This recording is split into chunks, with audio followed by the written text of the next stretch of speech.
Hello my dear students, welcome back to my YouTube channel Tech English. Students, today I will teach you a poem from your book First Flight, that is Dust of Snow. Dust of Snow was published in 1923 in the poetic collection New Hampshire. So in this poem the writers gives a message that a small incident, a small movement also can make a lot of changes in our life. वो ये बताने की कोशिश करते हैं कि हमारी life में छोटे छोटे मोमेंट, छोटी छोटी बातें भी कितना ज़्यादा चेंज ला सकती हैं। और उन्होंने अपना एक एक्सपीरियंस शेयर किया है, क्योंकि ये पोएम जो है वो सब्जेक्टिव फॉर्म में है, पर्सनल वे में बताया गया कि आई वर्ड यहाँ यूज़ किया गया है। तो इससे हमें समझ में आता है कि राइटर अपना एक एक्सपीरियंस बता रहा है। सो आई होप कि आपको पोएम का कॉन्सेप्ट समझ में आया होगा। Now let's talk about the title, dust of snow. तो डस्ट ऑफ स्नो मतलब जो स्नो के छोटे छोटे पार्टिकल्स होते हैं, जो स्नो फॉल होता है उसके छोटे छोटे जो कण होते हैं, उसके लिए डस्ट ऑफ स्नो उसने वर्ड यूज़ किया है। तो यहाँ पे डस्ट ऑफ स्नो का बहुत ज़्यादा सिग्निफिकेंस है इस पोएम में, इसीलिए इस पोएम का ये टाइटल है। इस लेक्चर में मैंने आपको नोट्स भी प्रोवाइड किया है, जिससे आपको क्वेश्चन आंसर सॉल्व करने में काफ़ी हेल्प मिलेगी, और थीम से रिलेटेड आपको नोट्स मिलेगा, एक्सप्लेनेशन से रिलेटेड। सो वीडियो को पूरा देखना है और कहीं भी स्किप नहीं करना है, क्योंकि अगर आप स्किप करेंगे तो फिर आपको सिंबोलिज्म भी है इस पोएम में समझ नहीं आएगा। So in this lecture I will discuss about author, title, theme, explanation and central idea, as well as I will discuss the symbolism in this poem, because this poem is a symbolic poem. So let's start. First of all, let's discuss about the poet. So as we have already discussed about the poet is Robert Frost, and he was an American poet, and he is really very much famous for the depictions of the rural life of New England, as well as his realistic words. And he is the only poet to receive 4 Pulitzer Prizes for poetry for his 4 poetic collection. तो ये new Hampshire poetic collection है जिसमें ये poem publish हुई है। Robert Frost was also nominated for Nobel Prize in Literature 21 times, as I have already told you in the lecture of Fire and Ice, and he was named Poet Laureate of Vermont. So this was all about the poet. So now let's discuss about the theme of the poem.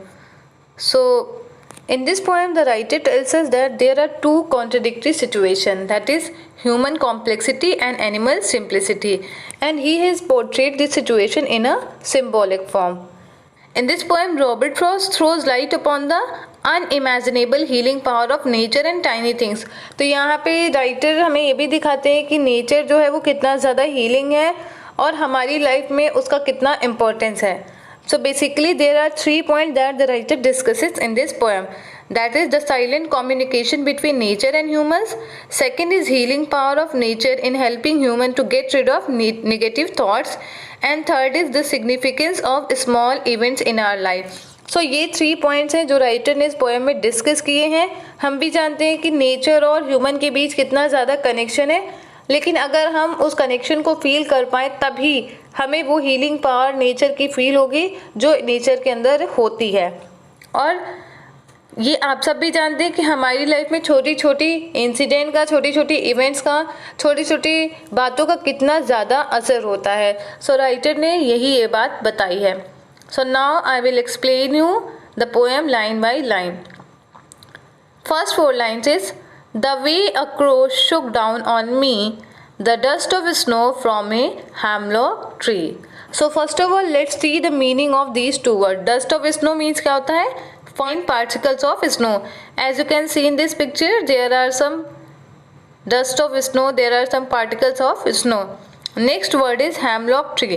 तो hemlock tree क्या होता है? एक tree होता है जिसमें white colour के small flowers होते हैं। ये एक पॉइजनस ट्री होता है जो कि माउंटेन एरिया में पाया जाता है। सो आई होप कि आपको ये दोनों मीनिंग क्लियर है। Now let's see the line by line explanation. The way a crow Shuk down on me, the dust of snow from A hemlock tree.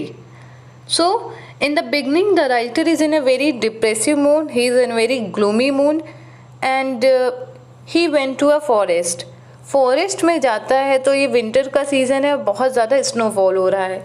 तो हैमलॉक ट्री के पास वो जाके खड़ा हो जाता है और वो सोचने लगता है। मे बी वो अपनी लाइफ के बारे में सोच रहा है या अपनी प्रॉब्लम्स के बारे में सोच रहा है। और वो इसी तरह जब सोच रहा होता है, अपनी सोचों में गुम हो जाता है, तभी क्या होता है, उस हेमलॉक ट्री के ऊपर एक क्रो बैठा होता है। तो वो उस ट्री को शेक करता है, उस ट्री को हिलाता है, तो जिसकी वजह से क्या होता है, जो स्नो इस ट्री में बहुत सारी रहती हैं, क्योंकि जब स्नोफॉल होता है तो जो सारे ट्री होते हैं उनमें स्नोफॉल बहुत ज़्यादा रहती है, बहुत सारी स्नो ट्री की लीव्स में उसमें सब रह जाती है।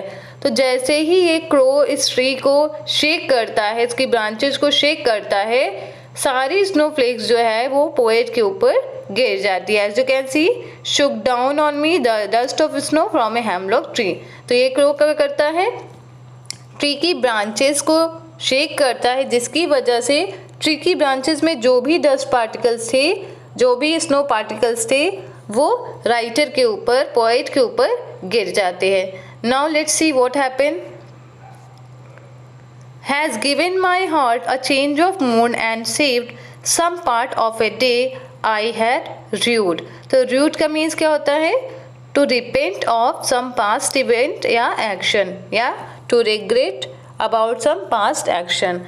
तो यहाँ पे मतलब कहते हैं जो हमने पिछली जो भी काम किया है उस पर पछताना, या जो भी हमारे साथ पिछला हुआ है उस पर पश्चाताप करना। सो नाउ व्हाट हैपेंड, जैसे ही पोएट के ऊपर डस्ट पार्टिकल्स गिरते हैं, अचानक से राइटर का मूड एकाएक बदल जाता है और वो काफ़ी दूसरे वे में सोचने लगता है। उसे अब समझ आता है कि वो अभी तक जो भी सोच रहा था, वो अभी तक जो भी ग्लूमी मूड में था, वो सब बेकार था। उसको क्या लगने लगता है, उसे लगने लगता है कि मैं तो अपना टाइम वेस्ट कर रहा हूँ, मुझे अपना टाइम नहीं वेस्ट करना चाहिए।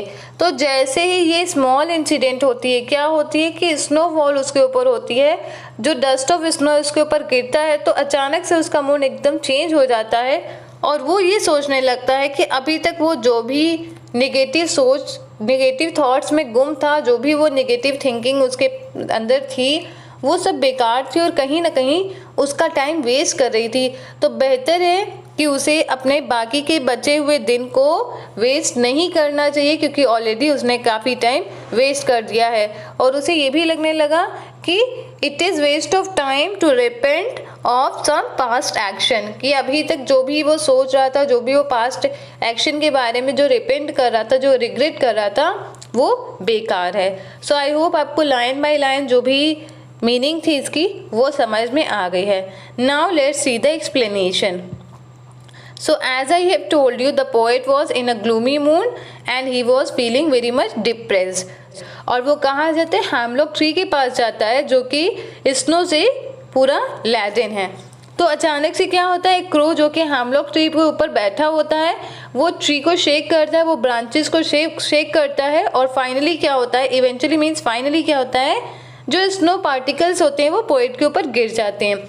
जैसे ही पोएट को उसका टच फील होता है, जो सॉफ्ट स्नो उसका टच फील होता है, अचानक से उसका मूड एकाएक चेंज हो जाता है और उसके माइंड से जो भी नेगेटिव थॉट्स हैं वो हट जाते हैं। नाउ ही रियलाइज, क्या उसे रियलाइज होता है कि वो पूरा टाइम अपना वेस्ट कर रहा था, और वो ये डिसाइड करता है कि वो पास्ट की इवेंट्स को रिग्रेट करने की बजाय, जो भी पास्ट में उसने किया है उसको रिग्रेट करने की बजाय, वो अपने डे को एंजॉय करेगा। और वो क्या करेगा, he will follow the path of healing of the inner soul by enjoying the remaining part of the day. वो अब अपने रिमेनिंग डे को एंजॉय करेगा। So what have we seen in this scene, हमने इस सीन में क्या देखा, हमने ये देखा कि जो क्रो है, क्रो को हमेशा नेगेटिव माना जाता है, इसे बैड ऑमेन माना जाता है। और हेमलॉक ट्री जो है, हेमलॉक ट्री भी पॉइजनस है, तो वो नेगेटिव है। कहीं ना कहीं क्रो और हेमलॉक ट्री राइटर के सैड थॉट को दिखा रहे हैं। हेमलॉक ट्री दिखा रहे हैं राइटर के सुसाइडल थॉट को, कि वो बहुत ज़्यादा डिप्रेस है और कहीं ना कहीं वो उससे कोरिलेट कर रहे हैं। जबकि क्रो जो है, जिसे हम बैड ऑमेन मानते हैं, वो भी राइटर के ग्लूमी मूड को कोरिलेट कर रहा है। तो हमने क्या देखा, हमने ये देखा कि दो नेगेटिव इमेज हैं, जिसके बारे में हम हमेशा नेगेटिव सोचते हैं। लेकिन हमने क्या देखा इस पोएम में, हमने ये देखा कि जो क्रो है और जो हेमलॉक ट्री है, उसकी वजह से राइटर के थॉट्स में एकाएक चेंज आ गया है और उसके मन में जो भी ग्लूमी थॉट्स थे वो चेंज हो जाते हैं। तो कहीं ना कहीं हमने ये देखा कि एक छोटा सा इंसिडेंट था, एक छोटा सा एक्ट था, और उसकी वजह से राइटर का मन एकाएक बदल जाता है।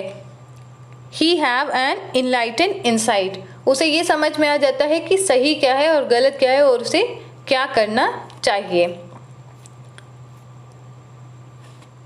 हमने एक और चीज़ इस पोएम में देखा, हमने ये देखा कि फ्रॉस्ट ने इस पोएम में नेचर को एकदम डिफरेंट वे में प्रेजेंट किया है।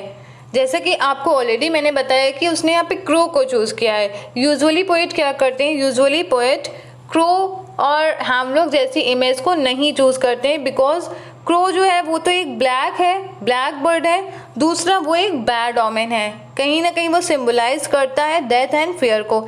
इसी तरह जो हैमलॉक ट्री है वो एक पॉइजनस प्लांट है जो कि एक नेगेटिव इमेज है, लेकिन इन दोनों इमेज को इसलिए राइटर ने यूज़ किया है ताकि वो पोएट का मूड दिखा सके। कहीं ना कहीं ये इमेज पोएट के मूड को शो कर रही हैं।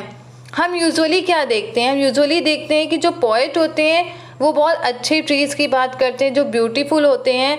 अगर बर्ड की बात करें तो वो ब्यूटीफुल जो बर्ड होते हैं, जो अच्छे बर्ड होते हैं, उनको वो अपने पोएम में डिपिक्ट करते हैं। लेकिन हमने इस पोएम में क्या देखा, हमने इस पोएम में देखा कि राइटर ने यहाँ हैमलॉक ट्री की बात करी है, राइटर ने यहाँ क्रो की बात करी है। तो जैसा आपको बताया यहाँ पे दोनों इमेज को इसीलिए राइटर ने बताया क्योंकि वो कन्वेंशन को तोड़ना चाहता है।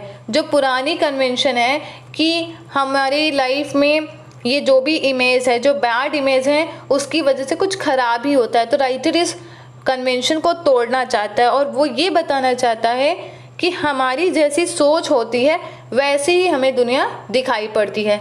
जैसे कि अगर हम क्रो को, हैमलॉक ट्री को नेगेटिव इमेज माने तो हमारे साथ नेगेटिव ही होगा, लेकिन अगर हम पॉजिटिव माने तो ये दोनों भी कुछ पॉजिटिव सिंबलाइज कर सकते हैं। और यहाँ पे राइटर ने इन दोनों इमेजेस को यूज़ करते हुए ये दिखाया है कि अगर हमारी थिंकिंग सही रहे तो ये दोनों इमेजेस भी हमारी लाइफ में पॉजिटिव थॉट्स और स्ट्रेंथ ला सकती हैं। जैसे कि पोएट के साथ हुआ, ये दोनों इमेज यूज़ हुई हैं, ट्री और क्रो के कारण ही उसकी लाइफ का जो ग्लूमी पार्ट था वो चला जाता है और अब उसकी थिंकिंग पॉजिटिव हो जाती है। वो ये डिसाइड करता है कि मैं अब अपना टाइम नहीं वेस्ट करूँगा। तो कहीं ना कहीं इस क्रो और हैमलॉक ट्री के कारण उसकी लाइफ में कुछ अच्छा हुआ है। आई होप आपको ये पॉइंट क्लियर है। Now let's C next point.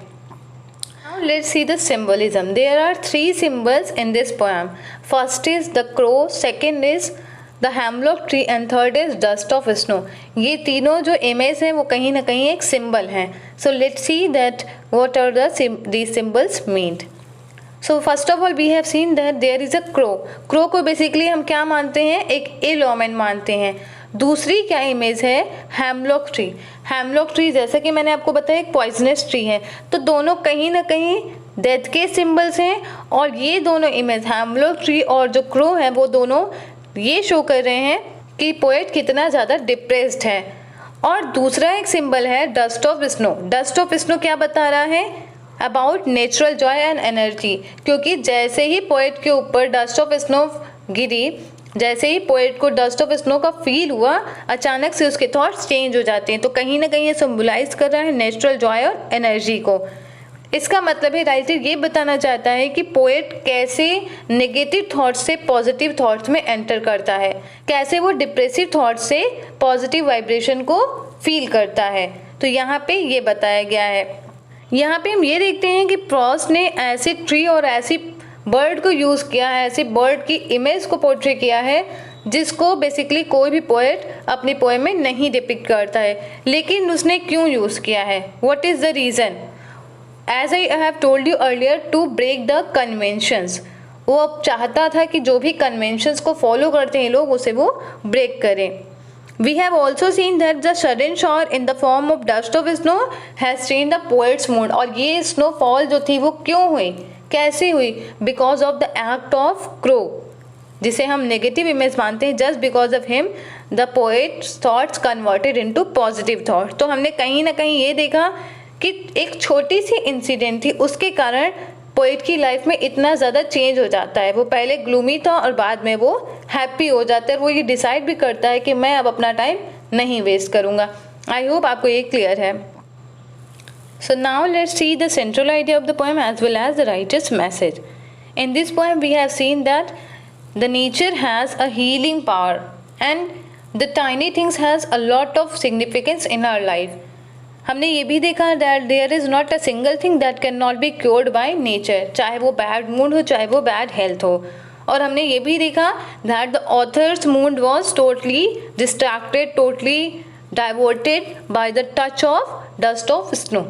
So in this poem basically the poet appreciates the beauty of snowflakes which has changed his mood, as well as the writer gives us a message कि जिस तरह से crow writer के जो hurt है, जो gloomy hurt है, उसको स्नोफॉल से चेंज कर सकता है, डस्ट ऑफ स्नो से चेंज कर सकता है, वैसे ही हमारी लाइफ में भी कोई ना कोई ऐसा हो सकता है जो हमारे हर्ट की सैडनेस को शेक ऑफ कर सके. हमारी लाइफ में छोटी छोटी चीज़ें ही बहुत बड़ा चेंज कर सकती हैं. तो हमें बेसिकली राइटर ये मैसेज देते हैं that we should not take things for granted and we should never be unpredictable and free of all prejudices. Unpredictable मतलब क्या? हमें किसी भी चीज़ के बारे में पहले से नहीं सोच लेना चाहिए, हमें प्रेडिक्शन नहीं करना चाहिए. प्रेडिक्शन मतलब क्या होता है? भविष्यवाणी.